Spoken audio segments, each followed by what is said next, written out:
अगर असम में चाय नहीं होती तो शायद आज भी पूरी दुनिया चाय के लिए चीन की मोहताज होती।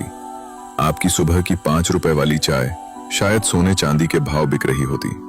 डिब्रूगढ़ और जोरहाट जैसे बड़े शहर नक्शे पर नहीं बल्कि घने और जानलेवा जंगलों में खोए होते।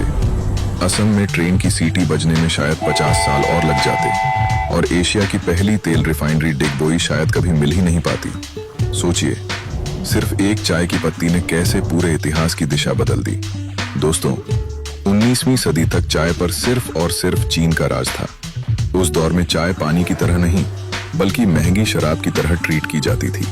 अंग्रेज चीन के सामने मजबूर थे।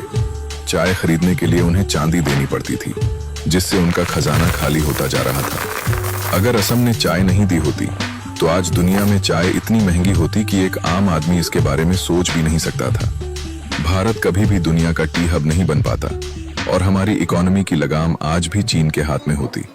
अब जरा असम की जमीन को देखिए। आज जिस विकास पर हम गर्व करते हैं उसकी नींव चाय नहीं रखी थी। असम की पहली रेलवे लाइन डिब्रू सदिया रेलवे सन 1881 में इंसानों के लिए नहीं बल्कि चाय और कोयले को ढोने के लिए बिछाई गई थी। अगर चाय नहीं होती तो अपर असम में ट्रेन की सीटी सुनाई देने में शायद 50 साल और लग जाते। चाबुआ और डूमडूमा जैसे छोटे एयरपोर्ट चाय बागान मालिकों की सुविधा और दूसरे विश्व युद्ध की जरूरतों के लिए बनाए गए थे। यह इंफ्रास्ट्रक्चर हमें शायद कभी नहीं मिलता। ब्रह्मपुत्र नदी पर चलने वाले बड़े बड़े स्टीमर जहाज जो चाय को दुनिया तक पहुंचाते थे कभी नहीं चलते। आज जहां गांव और बस्तियां हैं वहां शायद सिर्फ घना और खतरनाक जंगल होता। डिब्रूगढ़, तिनसुकिया और जोरहाट असल में चाय के ट्रेडिंग हब के रूप में बसे थे। बिना चाय के ये शहर शायद आज भी छोटे मोटे कस्बे ही होते। नॉर्थ ईस्ट का पहला डिब्रूगढ़ मेडिकल कॉलेज भी शायद कभी नहीं बनता। इसकी नींव डॉक्टर जॉन बेरी वाइट ने रखी थी, जो चाय बागानों से ही जुड़े थे। उन्होंने अपनी कमाई इस कॉलेज के लिए दान कर दी थी। यानी हमारी स्वास्थ्य सुविधाएं भी कहीं ना कहीं चाय की ही देन है। और अब बात करते हैं तेल की।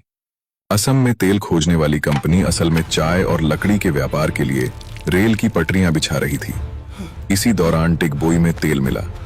अगर चाय का लालच अंग्रेजों को यहां नहीं खींचता तो शायद एशिया की पहली रिफाइनरी और असम का काला सोना हमें कभी नहीं मिल पाता। अब सरकार की जेब पर नजर डालिए। चाय उद्योग असम सरकार की रीढ़ की हड्डी है। एग्रीकल्चर टैक्स और सेस से जो अरबों रुपए सरकार को मिलते हैं, उन्हीं से सड़कें, पुल और इंफ्रास्ट्रक्चर खड़ा होता है। बिना चाय के असम का प्लाईवुड उद्योग कभी खड़ा नहीं हो पाता। दुनिया भर में मशहूर गुवाहाटी टी ऑक्शन सेंटर का नामो निशान नहीं होता और असम की जीडीपी आज के मुकाबले कहीं ज्यादा कम होती। सन 2011 में असम सरकार ने चाय को अपना स्टेट ड्रिंक घोषित किया। लेकिन जरा सोचिए, अगर चाय नहीं होती तो क्या हम राइस बियर या नारियल पानी को स्टेट ड्रिंक बनाते? शायद नहीं।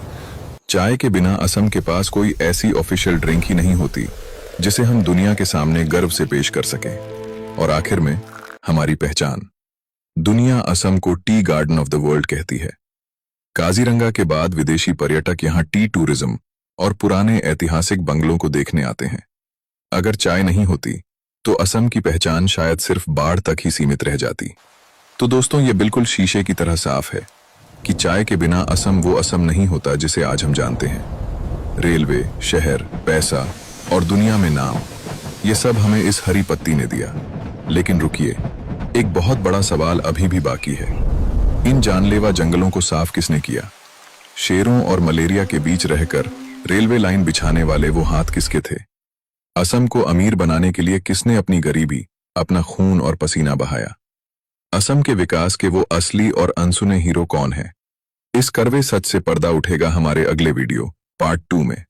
उस अनसुनी कहानी को जानने के लिए अभी चैनल को सब्सक्राइब करें और कमेंट में लिखें पार्ट 2।